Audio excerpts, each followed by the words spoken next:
Asalaamu calaykum waraxmatullaahi tacaala wabarakaatu daawade maanta iyo mowduuc cusub. Maanta mowduuceena wuxuu ku saabsan yahay ama aan kusoo ambaqaadi doonaa heestaasi oo soo jiidatay baraha bulshada. Heesta intii aan guda gelin ka hor haddii aan wax yar kasii tataabano fanaanka qaaday iyo heesta waxay ku saabsan tahay ayaa haddaba fanaanka qaaday waxaa la dhahaa Lil Nax, halka magaciisa runta ahna uu yahay Montero Lamar Hill. Haddaba magaciisa haddaan aragno Montero mid loogu waco ma ahan, sababtoo ah bulshada badanaa waxay u yaqaanaan ama ay ugu wacaan Lil Nax, kaasi oo ah magacii uu kusoo caanbaxay. Sidaasi ay tahayna fanaanka laftirkiisa siduu sheegaya amaba uu ka sheegay showga Ellen Show, showgaasi oo ay qabanqaabiye ka tahay islaan Ellen la yiraahdo, ayaa haddaba fanaanka wuxuu caddeeyey in magaciisa ay ka dambeyso hooyadiis. Hooyadiis ayaa waxay ahayd qof zaid u xiiseeyo gawaarida, xilligaasna waxay zaid u xiiseynaysay gaarigii xilligaas soo baxay ee la dhahayay Mitsubishi Montero. Muddo kadib nasiibka ayaa u saamixi waayay inay gadato gaarigaas, balse cunug ayay dhashay, cunugaasina waxay ugu magac dartay Montero. Intaasi haddaan uga soo gudubno magaciisa, haatanna aan fiirino taariikhda uu fanka ku leeyahay. Lil Nax ayaa kusoo caanbaxay heesta magaceeda uu yahay Old Town Road, taasi oo soo baxday 2019 qabsatayna baraha bulshada, iyada uu kasoo xareeyay dakhliga ugu badnaa kuna guuleysatay heesta sanadka. Haddaba fanaanka ayaa intuu heesta soo bixin ka hor wuxuu qoraal kusoo qoray bartiisa Instagram-ka, qoraalkaasi oo leh waxaan qoray heestaasi oo magaceena wadato, waxay ku saabsan tahay qaniis aan wada kulannay xagaagii lasoo dhaafay.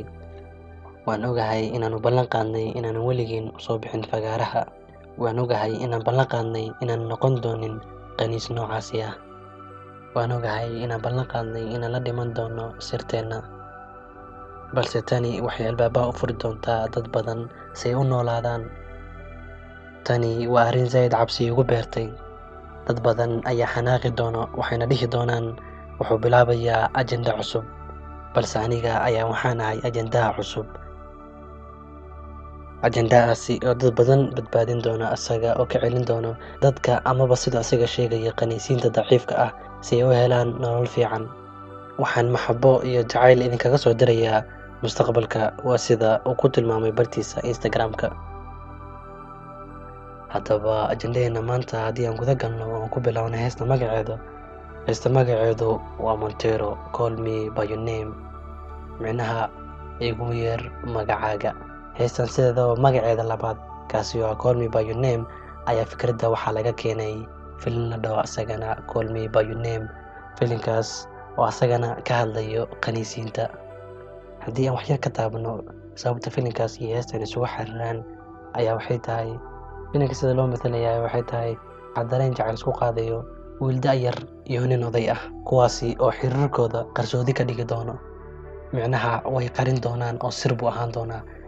Sidaas darteed ayaa odayga wuxuu wiilka ku leeyahay Call Me By Your Name, igu wac magacaaga, and I'll call you by mine, anigana keyga ayaan kugu wacayaa. Micnaha odayga magaciisa ayuu wiilka ugu wacayaa, odayga ayaa wiilka magaciisa ugu wacaya, wiilkana odayga magaciisa ayuu ugu wacayaa. Micnaha magacyada ayay kala bedesheen si aan loo fahmin. Heesta hordhaceeda ayaa waxay tahay sida tan: nolosha sideedaba waxaan qarinaa qaybo naga mid ah, qaybahaasi oo aan rabin inaan tusino adduunka.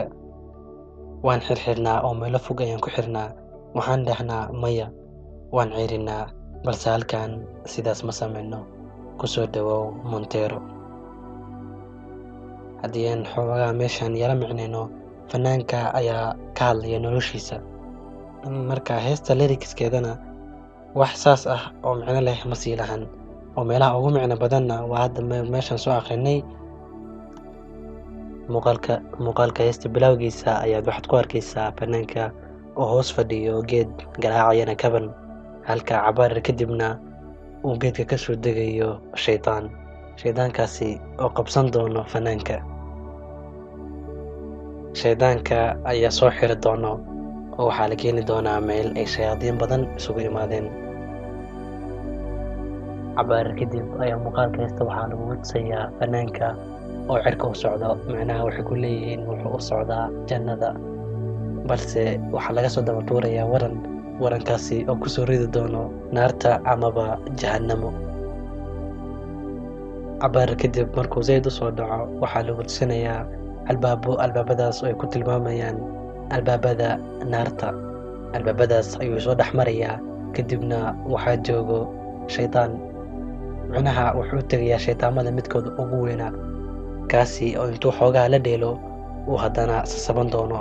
sida uu sasabanayo ulana jaasayo ayaa ugu dambeynta muuqaalka wuxuu dilayaa shaydaankaas, lana wareegayaa kursiga shaydaanka, macnaha awoodiisa iyo wixiisa dhan ayuu la wareegayaa, wuuna maamuli doonaa. heestana waxay ku dhammaanaysaa markii uu la wareego geesaha shaydaanka oo u xirto. haddaba heestaani markii aan fiirino oo aan micnayno ku ceshceshino si fiican u fahanno, waxaad dareemaysaa in lagu ammaanayo shaydaanka, halka marka aad hal mar camal dhegaysatidna aad isdhehaysid waxaa looga hadlayaa qaniisnimada ama wuxuu ammaanayaa qaniisnimada, balse ma ahan, wuxuu ku ammaanayaa shaydaanka. sidaad aragteenba shaydaamo badan ayuu kusoo muujiyey muuqaalka. haddaba heestan ayaa si lama filaan ah zaa'id ugu faaftay barta social mediaha. hadda xilligan aan hadlayno youtube-ka waxay maraysaa 46 milyan oo views, marka waxaan dhihi karnaa zaid ay u faaftay, dad badanna way daawadeen, halka meesha dhibka uu ka jirana ay tahay dadkaas badan oo daawaday badanaa ay yihiin dadka heesta ka hor imaaday amaba dhaleeceeyey, halka ay jiraanna dad ammaanay, dadkaasi oo ugu cadcad yahay madaxweynihii hore ee Mareykanka Donald J. Trump, isaga oo leh kulligeen waan ognahay heesta cusub ee uu soo saaray Lil Nas X ee Montero Call Me By Your Name inay tahay heesta sanadka, balse kulligiin waad ka masiirsan tihiin oo waxaad tihiin kuwa ka soo horjeedo. haddaba daawadee muuqaalkeena maanta intaas ayuu ku dhan yahay. insha allah fikradahaada muhiimka ahna waxaad nagula wadaagi doontaa barta commentiga hadduu alla idmo. intaasi kadib daawadee haddii uu muuqaalka ku cajabiyey ha iloobin inaad like saarto, sidoo kalena ha iloobin inaad subscribe saarato si aad ula socoto wax walba oo aan soo gelino barteenan aan ku leenahay youtube-ka ee Guhar Pro. mahadsanid.